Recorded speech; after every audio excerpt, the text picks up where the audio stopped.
ઘણા લોકોની એવી થોડી ફરિયાદ હોય કે આટલું ભજન કરીએ, ભક્તિ કરીએ, પૂજાપાઠ કરીએ, ધર્મ પાળીએ, નિયમ પાળીએ, છતાંય દુઃખ ઓછા થવાનું નામ કેમ નથી લેતો? એક સાર્વજનિક પ્રશ્ન છે.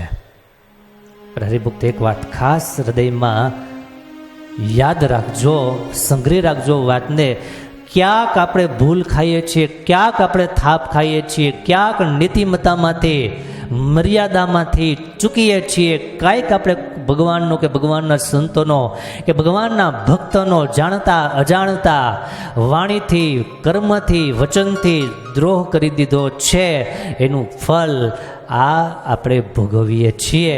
માટે દુઃખ દૂર થતા નથી. જો દુઃખથી દૂર થવું હોય તો ક્યારેક નિષ્કપટ થઈ અને સમર્થ એવા કોઈ સદગુરુ સંત એમના ચરણોમાં બેસે, હૈયું હળવું કરી નાખીએ, હૈયું ખોલી નાખીએ, ઠાલવી નાખીએ.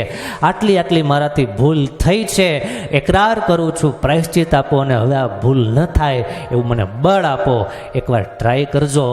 દુઃખના દિવસો ગણતરીના દિવસોમાં પૂરા થઈ જશે. પણ આ હિંમત બધામાં હોતી નથી. આ હિંમત કોકમાં હોય છે.